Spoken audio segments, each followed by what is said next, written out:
കൃഷ്ണായ വാസുദേവായ ഹരയേ പരമാത്മനെ പ്രണതക്ലേശനാശായ ഗോവിന്ദായ നമോ നമഃ. രാമായ രാമഭദ്രായ രാമചന്ദ്രായ വേധസേ രഘുനാഥായ നാഥായ സീതായാ പതയേ നമഃ. ശ്രീ സീതാലക്ഷ്മണ ഭരത ശത്രുഘ്ന ഹനുമൽ സമേത ശ്രീരാമചന്ദ്രസ്വാമിനേ നമഃ. നമ്മൾ 9ാം സർഗം അല്ലേ, 9ാം സർഗം, അതെ, കിഷ്കിന്ധാകാണ്ഡത്തിലത്തെ അവസാനത്തെ സർഗത്തിലത്തെ നമ്മൾ 17ാമത്തെ ശ്ലോകമാണ് ചൊല്ലി നിർത്തിയത്. അപ്പോൾ ജാമ്പവാൻ അംഗദനോട് പറഞ്ഞു, പിന്നെ നമ്മുടെ കാര്യം അധികം താമസം കൂടാതെ ആരാണ് സാധിപ്പിക്കുക, അവനെ ഞാൻ നിനക്ക് കാണിച്ചു തരാമെന്ന് പറഞ്ഞിട്ട് ഇതൊക്കെ കേട്ട് മിണ്ടാതെ അടങ്ങിയിരിക്കണ ഹനുമാനോട് ജാമ്പവാൻ പറഞ്ഞു, ഹനുമാനെ, ഇങ്ങനെ ഒന്നും അറിയാത്തവനെ പോലെ, കാര്യവിവരം മുഴുവനുണ്ടായിട്ട് ഒന്നും അറിയാത്തവനെ പോലെ എങ്ങനെ ഏകാന്തത്തിൽ മിണ്ടാതിരിക്കണത്? നീ എന്തുകൊണ്ടാ? നീ എത്ര മഹാബലവാനാണ്! നീ സാക്ഷാൽ വായുപുത്രനല്ലേ? വായുവിനെ പോലെ തന്നെ പരാക്രമം നിനക്കുണ്ടല്ലോ എന്ന് പറഞ്ഞു. ഇനി 18, 19, 20, അതായത് പിന്നെയും ജാമ്പവാൻ പറയണതാണ് കേട്ടോ ഹനുമാനോട്. രാമകാര്യാർത്ഥമേവത്വം ജനിതോസി മഹാത്മന ജാതമാത്രേണ തേ പൂർവം ദൃഷ്ടോദ്യന്തം വിഭാവസും പക്വം ഫലം ജിഘൃക്ഷാമീത്യുൽപ്ലുതം ബാലചേഷ്ടയാ യോജനാനം 500 പതിതോസി തതോ ഭുവി അതസ്ത്വദ്ബലമാഹാത്മ്യം കോ വാ ശക്നോതി വർണ്ണിതും ഉത്തിഷ്ഠ കുരു രാമസ്യ കാര്യം നപ്പാഹി സുവ്രത. എന്താ പറയണത്? ഹനുമാനോട് തുടർന്ന് പറയുകയാണ് ജാമ്പവാൻ. രാമകാര്യാർത്ഥം ഏവ, രാമകാര്യത്തിനായിക്കൊണ്ട് തന്നെ, ത്വം മഹാത്മന ജനിതഃ അസി, നീയ് ഈ ഭഗവാനാൽ ജനിപ്പിക്കപ്പെട്ടത് തന്നെ, നിനക്ക് ജന്മം സംഭവിച്ചത് തന്നെ രാമകാര്യാർത്ഥം സാധിക്കാനാണ്. ജാതമാത്രേണ തേ, ജനിച്ച ഉടനെ നിന്നാൽ, പൂർവം പണ്ട്, ഉദ്യന്തം വിഭാവസും ദൃഷ്ട, സൂര്യൻ ഉദിച്ച് പൊങ്ങുന്നത് കണ്ടിട്ട്, പക്വഫലം ജിഘൃക്ഷാമി ഇതി ബാലലീലയ, ഒരു കുട്ടിത്തം കൊണ്ട് അതൊരു പഴുത്ത ഒരു പഴമാണെന്ന് വിചാരിച്ച്, അതായത് കുട്ടിത്തം കൊണ്ടാണത്, ബാലചേഷ്ട കൊണ്ട്, യോജനാനാം 500, 500 യോജന ദൂരം, ഉൽപ്ലുതം, മേൽപോട്ട് കുതിച്ചിട്ട്, തതഹ ഭുവി പതിത അസി, അവിടുന്ന് ഭൂമിയിൽ വന്ന് വീണു. അതഹ ത്വദ്ബല മാഹാത്മ്യം, അതുകൊണ്ട് നിന്റെ ബലത്തെ വർണ്ണിതും കോവാ ശക്നോതി, ആർക്കാ നിന്റെ ബലം എത്രയെന്ന് പറയാൻ കഴിയുക, അല്ലെങ്കിൽ വർണ്ണിക്കാൻ കഴിയുക? ആരൊക്കെ സാധിക്കും? ഉത്തിഷ്ഠ, നീ നീക്കൂ. നിന്റെ ബലം അറിയാതെയാണ് നീ ഇവിടെ ഇരിക്കണത്. നീക്കൂ, എഴുന്നേൽക്കൂ. രാമസ്യ കാര്യം കുരു, രാമൻ്റെ കാര്യത്തിന് വേണ്ടി പുറപ്പെടൂ. സുവ്രത ന പാഹി, ഹേ പരിശുദ്ധ. എന്നിട്ട് എല്ലാ വാനരന്മാരെയും രക്ഷിച്ചാലും നിനക്ക് നിന്റെ ബലം അറിയാത്തോണ്ടാണ് പറയണ. എന്താ അറിയോ പറഞ്ഞേ? മഹാത്മാവായിട്ടുള്ള വായുഭഗവാൻ, നീ വായുഭഗവാന്റെ മകനാണല്ലോ. വായുഭഗവാൻ രാമകാര്യം സാധിക്കാനാണ് നിനക്ക് ജന്മം നൽകി തന്നെ, വായുഭഗവാന്റെ പുത്രനായിട്ട്. നീ പണ്ട് ജനിച്ച ഉടനെ, നിനക്കോ അറിയുണ്ടാവില്ല, നീ ജനിച്ച ഉടനെയാണ്, അധികം ചെറിയ കുട്ടിയാവുമ്പോൾ നീ സൂര്യനെ കണ്ടപ്പോൾ പഴുത്തൊരു പഴമാണെന്ന് വിചാരിച്ചത്, അത് പറിച്ച് എടുത്ത് തിന്നണമെന്ന് വിചാരിച്ചിട്ട് കുട്ടിത്തം കൊണ്ട് 500 യോജന ദൂരം മുകളിലേക്ക് അങ്ങോട്ട് ചാടി ആ പഴം പറിക്കാൻ, സൂര്യനെ പഴാന്ന് വിചാരിച്ചിട്ട് അവിടെ നിന്ന് ഭൂമിയിൽ അങ്ങോട്ട് വീണു. അതുകൊണ്ട് നിന്റെ ബലം, അത് ഇത്ര ചെറിയ കുട്ടിയാവുമ്പോൾ 500 യോജന ചാടിയത്, അപ്പം നിന്റെ ബലം നിനക്ക് അറിയില്ല ഹനുമാൻ. അതുകൊണ്ട് വേഗം നീക്കൂ, മടിയൊക്കെ ഉപേക്ഷിച്ച്, ബലമില്ല എന്ന് നിനക്ക് വിചാരം ഉണ്ടെങ്കിൽ, ബലമില്ല എന്ന് വിചാരിച്ചിട്ട് ഇങ്ങനെ മിണ്ടാതിരിക്കേണ്ട, നീക്കൂ. അതിബലവാനാണ് നിന്റെ ബലവൈഭവം ആർക്കറിയാം? നിനക്ക് തന്നെ അറിയില്ല. ഹേ സുവ്രത, നല്ല കാര്യം ചെയ്യുന്നവനെ എഴുന്നേൽക്കൂ, രാമകാര്യം സാധിച്ച് ഞാനടക്കമുള്ള എല്ലാ വാനരന്മാരെയും രക്ഷിച്ചാലും എന്ന് പറഞ്ഞു. അപ്പോൾ രാമകാര്യാർത്ഥമേവത്വം ജനിതോസി മഹാത്മന, അതായത് രാമകാര്യാർത്ഥത്തിനാണ് വായുഭഗവാൻ നിനക്ക് ജന്മം തന്നെ നൽകിയത്. ജാതമാത്രേണ തേ പൂർവം ദൃഷ്ടോദ്യന്തം വിഭാവസും വെച്ചാൽ സൂര്യനെ കണ്ടിട്ടേ വിചാരിച്ചു. പക്വം ഫലം, പഴുത്ത ഫലാന്ന് വിചാരിച്ചു. ജിഗൃക്ഷാമി തുൽപ്ലുതം ബാലചേഷ്ടയാ, ചാടിയിട്ട് വീണു. യോജനാനാം 500 മുകളിലേക്ക് അങ്ങോട്ട് പോയിട്ട് 500 യോജന പോയിട്ട് പതിതോസി തതോ ഭുവി, വീണ ആളാണ്, കിട്ടാതെ, സൂര്യനെ കിട്ടാതെ. അത്ര ബലമുണ്ട്, ബലശാലിയ കുട്ടിക്കാലത്തെ. അതസ്ത്വദ്ബലമാഹാത്മ്യം കോവാ ശക്നോതി വർണ്ണിതും, ആർക്കത് വർണ്ണിക്കാൻ പറ്റുക നിൻ്റെ ബലം. ഉത്തിഷ്ഠ, എഴുന്നേറ്റാലും. കുരു രാമസ്യ കാര്യം നഹ പാഹി സുവ്രത, രാമകാര്യം സാധിച്ചു വരൂ. എന്നിട്ട് എല്ലാ വാനരന്മാരെയും, അല്ലെങ്കിൽ സുഗ്രീവൻ കൊല്ലൂലോ, അതാണ്, രക്ഷിച്ചാലും. ശ്രുത്വാ ജാംബവതോ വാക്യം ഹനുമാനതിഹർഷിത ചകാരനാദം സിംഹസ്യ ബ്രഹ്മാണ്ഡം സ്ഫോടയന്നിവ. ഇതങ്ങോട്ട് കേട്ടില്ലേ? ജാംബവത വാക്യം ശ്രുത്വ, ജാംബവാൻ്റെ വാക്യം കേട്ടിട്ട് അതിഹർഷിത ഹനുമാൻ, അങ്ങേയറ്റം സന്തോഷത്തോട് ഹനുമാൻ, ബ്രഹ്മാണ്ഡം സ്ഫോടയൻ ഇവ, ഈ ബ്രഹ്മാണ്ഡം മുഴുവൻ പിളർക്കുമോ എന്നു തോന്നുമാറ് സിംഹസ്യ നാദം ചകാര, സിംഹഗർജനം ചെയ്തു. അതുവരെ അടങ്ങാതിരുന്ന ഹനുമാനുണ്ടല്ലോ, ഈ ജാംബവാൻ്റെ വാക്കങ്ങട് കേട്ടപ്പോൾ ശരിക്കും നമ്മൾ സട കുടഞ്ഞ് എഴുന്നേറ്റു പറയില്ലേ, അതുപോലെ സന്തോഷത്തോടു കൂടി അങ്ങോട്ട് നീട്ടിട്ട് ഈ ബ്രഹ്മാണ്ഡം പിളക്കുമാറുള്ള ഒരു സിംഹഗർജനം ചെയ്തു.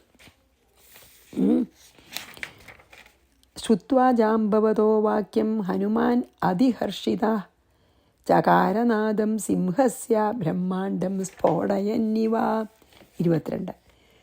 ബഭൂവ പർവ്വതാകാര സ്ത്രിവിക്രമ ഇവാപര ലംഘയിത്വാ ജലനിധിം കൃത്വാ ലങ്കാം ച ഭസ്മസാദ് രാവണം സകുലം ഹത്വാ നേഷ്യേ ജനകനന്ദിനിം.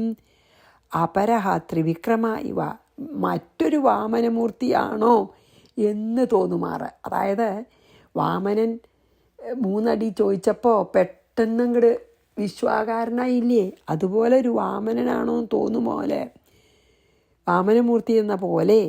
പർവ്വതാകാഹാര ബഭൂവ, അത്രയും അങ്ങോട്ട് വലുതായി. വേറൊരു വാമനമൂർത്തി ആണോ ഇത് എന്ന് തോന്നുമാറ് ഹനുമാൻ പർവ്വതാകാരനായി അങ്ങ് ഭവിച്ചു. ജലനിധിം ലംഘയിത്വ, ഈ സമുദ്രത്തിനെ ലംഘിച്ച് ലങ്കാം ഭസ്മസാൽ കൃത്വ, ലങ്കയെ ഭസ്മാക്കിയിട്ട് രാവണം സകുലം ഹത്വ, രാവണനെ കുലത്തോടുകൂടി ഹനിച്ചിട്ട് ജനകനന്ദിനിയും ആനേഷ്യ, ഞാൻ ആ ജനകനന്ദിനെ എപ്പോൾ കൂട്ടിക്കൊണ്ടുവരും എന്ന് പറഞ്ഞു. എന്താണ് ഈ 3 ലോകത്തിനെ 3 അടിയായിട്ട് അളക്കാൻ ഭാവിക്കണ മറ്റൊരു വാമനമൂർത്തിയാണോ എന്ന് തോന്നുമാറ് ഹനുമാൻ പർവ്വതം പോലെ ഉള്ള ശരീരത്തോടു കൂടിയവനായി ഭവിച്ചിട്ട് സമുദ്രം ചാടിക്കടന്ന് ലങ്കാരാജ്യത്തിനെ ചുട്ട് കരിച്ച് രാവണനെ വംശത്തോടു കൂടി നശിപ്പിച്ച് ജാനകിയെ ഞാൻ ഇപ്പം അങ്ങോട്ട് കൊണ്ടുവരാം എന്ന് വളരെയധികം ആത്മവിശ്വാസത്തോടു കൂടി ഉറക്കെ പറഞ്ഞു. കാരണം ഈ ഹനുമാന് അവനവൻ്റെ ബലം അറിയില്ല. അതിനൊരു കഥ വേറെ ഉണ്ട്, അത് ഞാൻ അടുത്ത ദിവസം പറയാം. അതുകൊണ്ട് ജാംബവാൻ ഓർമ്മിപ്പിച്ചപ്പോഴേ അവനവൻ്റെ ബലത്തിനെ പറ്റി ബോധവാനായുള്ളൂ. അതായത് ഹനുമാന് ആരെങ്കിലും ഓർമ്മിച്ചില്ലെങ്കിൽ അവനവൻ്റെ ബലം അറിയില്ല എന്നൊരു ഒരു ഒരു ഒരു ഒരു ശാപമുണ്ട്. അപ്പം ഇപ്പം അതുവരെ മിണ്ടാണ്ടിരുന്നു. ജാംബവാൻ ഓർമ്മിച്ചപ്പോഴേ പാവം അവനോ ഇത്ര ബലശാലിയെന്ന് ഓർമ്മിച്ചുള്ളൂ. അത് ഓർമ്മ വന്നപ്പോൾ ഭയങ്കര ധൈര്യത്തിലാണ് പറയണം. നോക്കൂ, ഞാനിപ്പോൾ പോയി സമുദ്രം ചാടിക്കിടന്ന് ലങ്ക ഭസ്മാക്കി രാവണവംശത്തിനെ മുഴുവൻ കൊന്ന് സീതയെ കൂട്ടിക്കൊണ്ടുവരാം. അപ്പോൾ ബഭൂവ പർവ്വതാകാര സ്ത്രിവിക്രമ ഇവാപര ലംഘയിത്വാ ജലനിധിം കൃത്വാ ലങ്കാം ച ഭസ്മസാദ് രാവണം സകുലം ഹത്വാ നേഷ്യെ ജനകനന്ദിനീം യദ്വാ ബദ്ധ്വാ ഗളേ രജ്വാ രാവണം വാമപാണിനാ ലങ്കാം സപർവതാം ധൃത്വാ രാമസ്യാഗ്രേ ക്ഷിപ്യാമഹം യദ്വാ അല്ലെങ്കിൽ രാവണം ഗളേ രജ്വ ബദ്ധ്വ രാവണൻ്റെ കഴുത്തിലെ കയറ് കെട്ടിയിട്ട് രാവണനെ കഴുത്തിൽ കയറ് കെട്ടി ബന്ധിച്ച് സപർവതാം ലങ്കാം പർവ്വതത്തോടുകൂടിയ ലങ്കയെ വാമപാണിന ധൃത്വ ഞാൻ വാമപാണി കൊണ്ട് ധരിച്ച് രാമസ്യ അഗ്രേ രാമൻ്റെ അഗ്രത്തിൽ അഹം ക്ഷിപാമി ഞാൻ വേഗം കൊണ്ടുവന്ന് വയ്ക്കും. അല്ലെങ്കിൽ ഞാൻ ആദ്യം രാവണനെ കൊന്ന് സീതയെ കൂട്ടിക്കൊണ്ടുവരാൻ തന്നെ പറഞ്ഞത്. അല്ലെങ്കിൽ വേറൊരു ചോയ്സ് അല്ലെങ്കിൽ ഓപ്ഷൻ എന്താ അറിയോ, അല്ലെങ്കിൽ രാവണനെ കഴുത്തിലെ കയറുകൊണ്ട് കെട്ടി വലിച്ച് ത്രികൂടപർവ്വതത്തോടു കൂടി ലങ്കയെ ഞാൻ ഇടത്തെ കൈകൊണ്ട് നിഷ്പ്രയാസം എടുത്ത് രാമൻ്റെ മുമ്പിൽ കൊണ്ടുവന്ന് വയ്ക്കും. ഒന്നുകിൽ ആദ്യം പറഞ്ഞ പോലെ ലങ്കയെ ചുട്ടുകരിച്ച് രാവണ വംശത്തിനെ മുഴുവൻ കൊന്ന് സീതയെ കൊണ്ടും വരും. അല്ലാച്ചാ ഞാൻ രാവണനെ കയറിട്ട് കെട്ടി വലിച്ച് ത്രികൂടപർവ്വതത്തോടു കൂടി ലങ്ക ഇങ്ങോട്ട് കൊണ്ടുവന്ന് ഭഗവാന്റെ അതിൽ സീത ഉണ്ടാവുമല്ലോ, ഹോൾ ലങ്കയെ കൊടുന്നാൽ അവിടെ ഭഗവാന്റെ മുമ്പിൽ വയ്ക്കും. യദ്വാ ബദ്ധ്വാ ഗളേ രജ്വാ രാവണം വാമപാണിന ഇടത്തെ കൈ കൊണ്ടുകൊണ്ട് ലങ്കാം സപർവതാം ധൃത്വാ രാമസ്യാഗ്രേ ക്ഷിപാമ്യഹം യദ്വാ ദൃഷ്ട്വൈവ യാസ്യാമി ജാനകിം ശുഭലക്ഷണം ശ്രുത്വാ ഹനുമതോ വാക്യം ജാംബവാനിതമബ്രവീത് യഥാ യദ്വാ അല്ലെങ്കിൽ ശുഭലക്ഷണം ജാനകിം ദൃഷ്ട്വാ ഏവ ഈ എല്ലാ ശുഭലക്ഷണങ്ങളോടുകൂടിയ ജാനകിയെ ദർശിച്ചിട്ട് മാത്രം യാസ്യാമി യാനം ചെയ്യാം. ഹനുമതഃ വാക്യം ശ്രുത്വ ഹനുമാൻ്റെ വാക്യം കേട്ടിട്ട് ജാംബവാൻ ഇതം അബ്രവീത് ജാംബവാൻ ഇപ്രകാരം പറഞ്ഞു. എന്തറിയോ, ഇനി അല്ലെങ്കിൽ നല്ല ലക്ഷണമൊത്ത സീതാദേവിയെ കാണുക മാത്രം ചെയ്ത് ഞാൻ മടങ്ങി വരാം. ഇത് 3 തരത്തിൽ ചെയ്യാൻ എനിക്കിപ്പത്. ലങ്കയിൽ പോണ കാര്യം ഒരു പ്രശ്നമല്ല. ലങ്കയിൽ പോയിട്ട് അവരെയൊക്കെ കൊന്ന് ആദ്യം സീതയെ കൊണ്ടുവരാം. അല്ല വെച്ചാൽ ലങ്കയോടുകൂടി പറിച്ച് ത്രികൂടപർവ്വതത്തിനെ പറിച്ചങ്ങോട്ട് കൊണ്ടുവരാം രാവണനെ കയറിട്ട് കെട്ടിയിട്ട്. അല്ല വെച്ചാൽ ഞാൻ സീതയെ കണ്ട് വിവരമൊക്കെ പറഞ്ഞു വരാം. ഇത് വേണമെങ്കിൽ ചെയ്യാം. അത് പറഞ്ഞപ്പോൾ ഇത് കേട്ടപ്പോൾ ഇങ്ങനെയൊക്കെ പറഞ്ഞപ്പോൾ ജാംബവാൻ അങ്ങോട്ട് പറഞ്ഞു. അതാണ് അഞ്ഞി ജാംബവാൻ പറയണത്. അഞ്ഞി യദ്വാ ദൃഷ്ടൈവ യാസ്യാമി ജാനകീം ശുഭലക്ഷണം ശ്രുത്വാ ഹനുമതോ വാക്യം ജാംബവാൻ ഇതമബ്രവീത്. എന്താ 26 ദൃഷ്ട്വൈവാഗച്ഛ ഭദ്രം തേ ജീവന്തിം ജാനകിം ശുഭാം പശ്ചാത് രാമേണ സഹിതോ ദർശയിഷ്യസി പൗരുഷം. എന്താച്ചാൽ ഈ വിധിപ്രകാരം രാമൻ്റെ കൈകൊണ്ട് മരിക്കണം രാവണനെ. അപ്പോൾ ഈ ഹനുമാൻ കൊന്നാൽ പോരാ. അതാണ് ജീവന്തിം ശുഭാം ജാനകിയും ജീവിച്ചിരിക്കുന്ന ആ ജാനകിയെ ദൃഷ്ട്വ ഏവ ആഗച്ഛ കണ്ടുമരൂ ജാനകിയെ കണ്ടുവന്നാൽ മതി. എന്നിട്ട് പിന്നെ തേ ഭദ്രം അപ്പം നിനക്ക് മംഗളം പശ്ചാൽ പിന്നെ നമുക്ക് രാമേണ സഹിത രാമനോട് കൂടി പൗരുഷം ദർശയിഷ്യസി പൗരുഷത്തെ നീ ദർശിപ്പിക്കും. എന്താ പറയുക വെച്ചാൽ ആദ്യം സീത ജീവിച്ചിരിക്കുന്നുണ്ടോയെന്നൊന്ന് അറിഞ്ഞു വരൂ, പിന്നെയൊക്കെ രാമൻ നോക്കിക്കോളും. നിനക്ക് മംഗളം ഭവിക്കട്ടെ. അതിനുശേഷം അവിടുത്തെ സ്ഥിതിഗതികളൊക്കെ അറിഞ്ഞ് സീത ജീവിച്ചിരിക്കേണ്ടെന്ന് കണ്ട് സീതയെ കണ്ട് രാമൻ വരുന്ന് പറഞ്ഞിങ്ങോട്ട് പോന്നാൽ മതി. എന്താ വെച്ചാൽ അതിനുശേഷം രാമനോട് കൂടി ചേർന്ന് നിനക്ക് നിൻ്റെ പരാക്രമമൊക്കെ കാണിക്കാൻ അവസരം ഉണ്ടാവും. അത്ര ദേഷ്യം വന്നു ഹനുമാൻ്റെ പരാക്രമം കാണിക്കണമെന്നുണ്ട് അവരെ കൊന്നിട്ട്. അത്ര ദേഷ്യം വന്നു. അതുകൊണ്ട് പറഞ്ഞു. അപ്പോൾ നല്ല വയസ്സായ ആളല്ലേ ജാംബവാൻ. അപ്പം നല്ല പദമുണ്ട്, നല്ല ഒരു സമനിലയുള്ള ആളാണല്ലോ. അപ്പോൾ പറഞ്ഞു വരട്ടെ അതൊന്നും വേണ്ട. ആദ്യം സീത അവിടെ സീതയ്ക്ക് കുഴപ്പമൊന്നുമില്ല, ആപത്തൊന്നും സംഭവിച്ചിട്ടില്ല എന്ന് അറിഞ്ഞു വരൂ. അത് കഴിഞ്ഞ് രാമൻ്റെ കൂടെ പോകുമ്പോൾ നിനക്ക് നിൻ്റെ പരാക്രമമൊക്കെ എത്ര വേണമെങ്കിൽ പ്രദർശിപ്പിക്കാനുള്ള അവസരം കിട്ടും. ദൃഷ്ട്വൈവാഗച്ഛ ഭദ്രം തേ ജീവന്തിം ജാനകിം ശുഭം പശ്ചാത് രാമേണ സഹിതോ ദർശയിഷ്യസി പൗരുഷം കല്യാണം ഭവതാത് ഭദ്ര ഗച്ഛതസ്തേ വിഹായ സാ ഗച്ഛന്തം രാമകാര്യാർത്ഥം വായുസ്ത്വാമനുഗച്ഛതു. ഭദ്ര വിഹായ സാ ഗച്ഛതാത്തെ നീയെ ഈ ആകാശത്തിൽ കൂടി ഗമിക്കുന്ന നിനക്ക്, അതായത് വായുപുത്രനല്ലേ, അപ്പോൾ വായു സഹായിക്കേ ആകാശത്തു കൂടെ പോകുമ്പോഴേ. അപ്പോൾ ആകാശത്തു കൂടെ പൊക്കോളൂ, നിനക്ക് കല്യാണം ഭവതാത്, നിനക്ക് മംഗളം ഭവിക്കട്ടെ. രാമകാര്യാർത്ഥം ഗച്ഛന്തം ത്വാം, രാമകാര്യം സാധിക്കാനായി പോകുന്ന നിന്നെ വായുഹു അനുഗച്ഛതു, നിൻ്റെ പിതാവായിട്ടുള്ള വായു അനുഗമിക്കട്ടെ എന്ന് പറഞ്ഞാൽ വായുവിൻ്റെ അനുഗ്രഹം ഉണ്ടാവും എന്ന് പറയുകയാണേ. ഹേ വത്സ, ആകാശത്തു കൂടെ സഞ്ചരിക്കാൻ നീ ചാടണമല്ലോ, ചാടുമ്പോൾ ആകാശത്തു കൂടെ അല്ലേ ചാടാൻ പറ്റുള്ളൂ, നീന്തി കിടക്കല്ലോ. അപ്പോൾ ആകാശത്തു കൂടെ സഞ്ചരിക്കാൻ ഭാവിക്കണം നിനക്ക് മംഗളം ഭവിക്കട്ടെ. രാമകാര്യം സാധിക്കാനായിട്ട് പോണ നിന്നെ അനുകൂലിച്ച് വായു കൂടെ ഉണ്ടാവും, നിൻ്റെ പിതാവായിട്ടുള്ള വായു. കല്യാണം ഭവതാത് ഭദ്ര ഗച്ഛതസ്തേ വിഹായസ, ഗച്ഛന്തം രാമകാര്യാർത്ഥം വായുസ്ത്വാം അനുഗച്ഛതു. ഇനി 28 2 ശ്ലോകം കൂടിയും കഴിഞ്ഞാൽ ഈ 9ാം സർഗം കഴിഞ്ഞു എന്ന് മാത്രമല്ല കിഷ്കിന്ധാകാന്ഡവും കഴിഞ്ഞു. ഈ നമ്മൾ സുന്ദരകാന്ഡത്തിലേക്ക് പ്രവേശിക്കും. ഇനി 28 ഇത്യാശീർഭിः സമാമന്ത്ര്യ വിസൃഷ്ട പ്ലവഗാധിപൈഃ മഹേന്ദ്രാദ്രിശിരോ ഗത്വാ ബഭൂവാദ്ഭുതദർശന ഇതി ആശീർഭി സമാമന്ത്ര്യ. ഇപ്രകാരം ആശിസ്സുകൾ ലഭിച്ച ഇപ്രകാരം ആശിസ്സുകൾ അർപ്പിച്ച പ്ലവഗാധിപൈഃ വാനരശ്രേഷ്ഠന്മാരാൽ വിസൃഷ്ട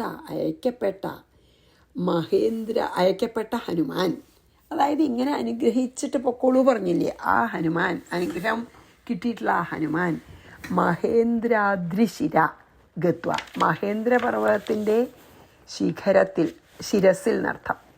ശിരസ് മീൻസ് ഏറ്റവും ഉയരമുള്ള ഭാഗത്ത് നിന്നിട്ട് പ്രാപിച്ചിട്ട് അദ്ഭുത ദർശന ബഭൂവ, ആശ്ചര്യം തോന്നുന്ന ദർശനത്തോടു കൂടിയവനായി ഭവിച്ചു. എന്താ വെച്ചാൽ ഇങ്ങനെ ഈ വാനരശ്രേഷ്ഠന്മാരൊക്കെ, ജാമ്പവാനടക്കം ബാക്കിയുള്ളവരൊക്കെ അനുഗ്രഹം, അവരുടെയൊക്കെ ആശീസ്സുകളുണ്ട്. ഹനുമാനെ അനുഗ്രഹിച്ച് അയച്ചപ്പോൾ ഹനുമാൻ മഹേന്ദ്രപർവ്വതത്തിൻ്റെ ശിഖരത്തിൽ ചെന്ന് നിന്നു. ഹനുമാൻ്റെ അപ്പോഴത്തെ ആ ഒരു രൂപമുണ്ടല്ലോ, വലുതാണ്, മേഘം മുട്ടണത്ര വലിപ്പത്തിൽ. ദർശിക്കുന്നവർക്ക് ആശ്ചര്യം എന്ന് പറഞ്ഞാൽ അത്ര ആശ്ചര്യം തോന്നും. അതായത് ഈ കാര്യം സാധിച്ചേ ഇരിക്കൂ എന്നുള്ള ആ ദൃഢനിശ്ചയത്തോടു കൂടി പർവ്വതാകാരനായിട്ട് ആ മഹേന്ദ്രപർവ്വതത്തിൻ്റെ ശിഖരത്തിൽ നിൽക്കണ ആ ഹനുമാനെ കണ്ടാൽ ആശ്ചര്യപ്പെടാതെ ഒരാളും ഉണ്ടാവില്ല എന്ന് നമുക്ക് ഇമാജിൻ ചെയ്യാം. മനസ്സിൽ നോക്കൂ, മഹേന്ദ്രപർവ്വതത്തിൻ്റെ മുകളിൽ സീതയെ ഞാൻ കണ്ട് വരും ഇപ്പോൾ എന്നുള്ള ദൃഢനിശ്ചയത്തോടു കൂടിയിട്ട് ആ ഭഗവാനോടുള്ള ഭക്തിയുണ്ട്. പർവ്വതാകാരനായിട്ട് രാമനെ തന്നെ സ്മരിച്ച് കാര്യസാധ്യത്തിനായിട്ട് ഒരുങ്ങി നിൽക്കണ ആ ഹനുമാനെ ഒന്ന് ആലോചിച്ച് നോക്കൂ. നമുക്കത് ആലോചിച്ചിട്ടാണ് ഈ കിഷ്കിന്ധാകാന്ഡം അവസാനിപ്പിക്കണത്. അങ്ങനെ കാര്യസാധ്യത്തിനായിട്ട് നിൽക്കുന്ന ഹനുമാനെ പ്രാർത്ഥിച്ചാൽ നമുക്ക് മോക്ഷമാകുന്ന കാര്യം സാധിക്കുമെന്നുള്ളത് സംശയമില്ല. അത്ര ഭക്തനല്ലേ. ഇങ്ങനെയുള്ള ആ ഹനുമാനെ കണ്ടാൽ ആശ്ചര്യപ്പെടാതെ ആരും ഉണ്ടാവില്ല എന്നാണ് ഈ ശ്ലോകത്തിൽ പറയുന്നത്.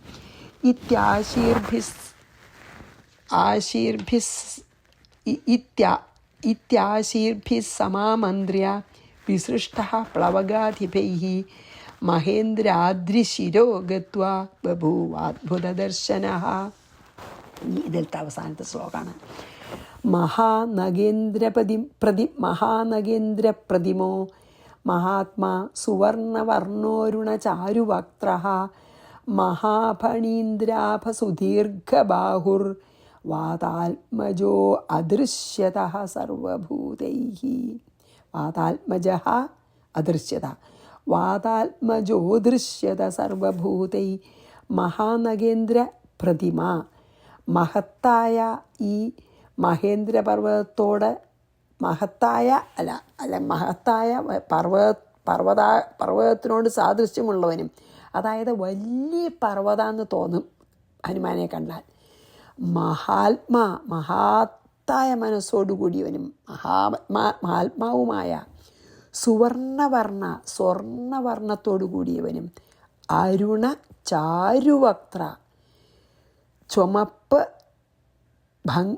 നല്ല ഭംഗിയുള്ള ചുവപ്പ് നിറത്തോടു കൂടിയ മുഖത്തോടു കൂടിയവനും, ചുവപ്പ് നിറാണ് ഭഗവാൻ ഹനുമാൻ്റെ മുഖത്തിന്. മഹാഭണീന്ദ്രാഭ സുദീർഘബാഹു, മഹാനായിട്ടുള്ള ഭണീന്ദ്രനെ പോലെ, അതായത് പാമ്പിൻ്റെ രാജാവ് വാസുകിയോ അല്ലെങ്കിൽ അനന്തം പാമ്പിനെ പോലെ ഏറ്റവും ദീർഘങ്ങളായ കൈകളോടുകൂടിയവനുമായ വാതാത്മജഃ വായുപുത്രൻ സർവഭൂതൈഹി അദൃശ്യത, സർവഭൂതങ്ങളാൽ ദർശിക്കപ്പെട്ടു. എല്ലാവർക്കും കാണാം. അത്ര ഉയരത്തിലാണ് നിൽക്കണത്, അത്ര വലിപ്പമുണ്ട്. എന്താ പറഞ്ഞാൽ വെച്ചാൽ അത്ഭുതം, ആശ്ചര്യകരമാണ് ഹനുമാൻ്റെ ആ സ്വരൂപം എന്ന് പറഞ്ഞത്. അതിനെ ഒന്ന് വിവരിക്കുകയാണ്. പറഞ്ഞില്ലേ കഴിഞ്ഞ ശ്ലോകത്തിൽ, ആ രൂപം കണ്ടാൽ അത്ഭുതപ്പെടാത്തവരാരും ഉണ്ടാവില്ലേ പറഞ്ഞില്ലേ. ആ അത്ഭുത രൂപത്തിൻ്റെ വിവരണമാണ് ഈ അവസാനത്തെ ശ്ലോകത്തിൽ. എന്താ അറിയോ, മഹേന്ദ്രപർവ്വത ശിഖരത്തിലിരിക്കുന്ന ഹനുമാൻ്റെ ശരീരം ആ പർവ്വതം പോലെ തന്നെ അത്ര വലുതാണ്. മനസ്സോ നല്ല ശുദ്ധമായിട്ടുള്ള ഉത്സാഹം കൊണ്ട് നിറഞ്ഞ മനസ്സ്. അതായത് സീതയെ കണ്ടുവരുന്നേ ഇരിക്കൂ എന്നുള്ള ആ ഒരു ദൃഢനിശ്ചയത്തോടു കൂടിയും ഉത്സാഹത്തോടു കൂടിയും ശുദ്ധവുമായ മനസ്സ്, മഹാത്മാവ്.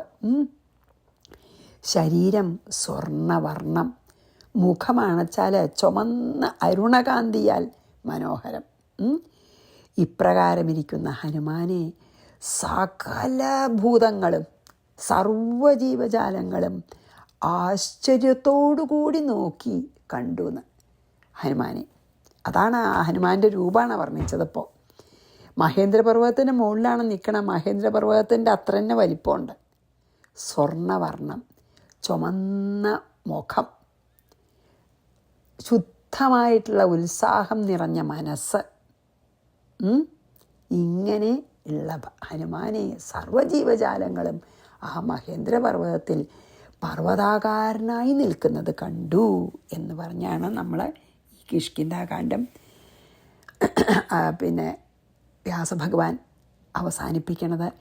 മഹാനഗേന്ദ്ര പ്രതിമോ മഹാത്മാ സുവർണവർണ്ണോരുണചാരുവക്ത്ര മഹാഭണീന്ദ്രാഭ സുദീർഘബാഹു. പാമ്പിന് നീളമുള്ളൊരു പാമ്പിൻ്റെ അത്ര വലിപ്പമുള്ള ബാഹു, അത് ഞാൻ പറയാൻ മറന്നു. പിന്നെയോ ഏറ്റവും സുദീർഘങ്ങളായ ബാഹുക്കളോട് കൂടിയവനെന്നർത്ഥം. വാതാൽ മഹാഭണീന്ദ്രാഭ സുദീർഘബാഹുർ വാതാത്മജോ ദൃശ്യത സർവഭൂതൈഃ. ഇതി ശ്രീമദ് അധ്യാത്മരാമായണേ ഉമാമഹേശ്വര സംവാദേ കിഷ്കിന്ധാകാണ്ഡേ നവമസർഗഃ സമാപ്തം. ശുഭം ഭവതു എന്ന് നമുക്ക് ഇന്ന് ഈ കിഷ്കിന്ധാകാന്ഡത്തോടു കൂടി ഇന്നത്തെ നിർത്താം. ഇനി നമുക്ക് അടുത്ത ദിവസം ചെയ്യാൻ ബാക്കി. ശ്രീകൃഷ്ണാർപ്പണമസ്തു. സർവത്ര ഗോവിന്ദ നാമസങ്കീർത്തനം. ഗോവിന്ദ ഗോവിന്ദ. ശ്രീ സീതാലക്ഷ്മണ ഭരതശത്രുഘ്ന ഹനുമൽ സമേത ശ്രീരാമചന്ദ്രസ്വാമിനേ നമ. യത്ര യത്ര രഘുനാഥകീർത്തനം തത്ര തത്ര കൃതമസ്തകാഞ്ജലിം ബാഷ്പവാരി പരിപൂർണലോചനം മാരുതിം നമത രാക്ഷസാന്തകം. ഹനുമാൻ നമസ്കാരം. ഈശ്വര രക്തവക്ത്രം രക്തനയനം ചഞ്ചലഭൃടിതരം കദലീഷണ്ഡമധ്യസ്ഥം വായുസൂനോ നമാമ്യഹം. ഗുരുവായൂരപ്പാ ശരണം.